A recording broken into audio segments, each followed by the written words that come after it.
आज union cabinet में माननीय प्रधानमंत्री श्री नरेंद्र मोदी जी ने एनडीए की सरकार ने वन नेशन वन इलेक्शन में जो हाई लेवल कमेटी की रिकमेंडेशंस थी उसको एक्सेप्ट किया। ये निर्णय केवल एक गिमिक है, एक प्रपंच है। सक्सेसिव एक के बाद एक राज्य में जो हार दिखाई दे रही है भाजपा को, उससे ध्यान हटाने के लिए और इस तरीके का प्रपंच रचा गया है। एक देशीय चुनाव जो मंजूरी दी है, ये बहुत ही स्वागत योग्य कदम है। इसका स्वागत किया जाना चाहिए। ये बहुत प्रतीक्षित देश की मांग रही है। ये निर्णय केवल एक गिमिक है, एक प्रपंच है। आसन्न हार दिखाई दे रही है उनको। जम्मू कश्मीर में भी, हरियाणा में भी बुरी तरीके से पिट रहे हैं। जहां उपचुनाव हो रहे हैं उनमें भी भाजपा को हार दिखाई दे रही है। और भाजपा को ये भी लग रहा है, मुझे जानकारी मिली है कि आरएसएस के शीर्ष चर्निंग कैंप में भी ये बात उभर के आई थी कि महाराष्ट्र और झारखंड भी हारने जा रहे हैं। अब तो सक्सेसिव एक के बाद एक राज्य में जो हार दिखाई दे रही है भाजपा को, उससे ध्यान हटाने के लिए और इस तरीके का प्रपंच रचा गया है। और ये दो हिसाब से भी, एक तो आज देश की राजनीतिक पॉलिटिकल स्ट्रक्चर में बहुत बड़ा बदलाव आ गया है।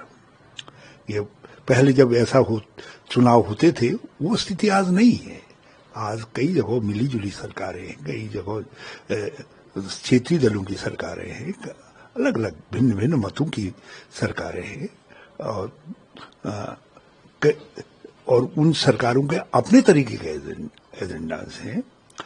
उसी में हमारे देश एक विविधतापूर्ण देश भी है। उस देश में आप बदले हुए हिंदुस्तान के ऊपर इस तरीके के आइडिया को नहीं थोप सकते हो। दूसरा कारण जो है, इसके लिए संविधान संशोधन की आवश्यकता पड़ेगी। कई संविधान संशोधन करने पड़ेंगे और इनके पास न लोकसभा में अपने दम पर ये पास करवा सकते, न राज्यसभा में करवा सकते हैं।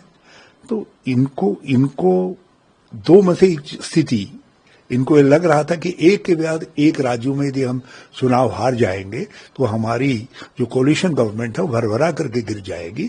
इसलिए ये इस तरीके का प्रपंच रचा गया है और ये बिल्कुल स्वीकार्य नहीं है। ये देश के संघीय ढांचे के हित में नहीं है। एक देश और एक चुनाव, वन नेशन वन इलेक्शन, ये बहुप्रतीक्षित मांग है और ऐतिहासिक निर्णय है। माननीय प्रधानमंत्री जी का अभिनंदन मैं करता हूं कि उनकी मंत्रिमंडल ने जो है इसको हरी झंडी दे दी है, इसकी स्वीकृति प्रदान कर दी है। और ये लागू होने के बाद निश्चित रूप से बहुत सारा समय बचेगा, बहुत सारा जो पैसा बर्बाद होता है वो पैसा बचेगा और ये विकास के कामों में लगेगा, शिक्षा के काम में लगेगा, स्वास्थ्य के काम में लगेगा।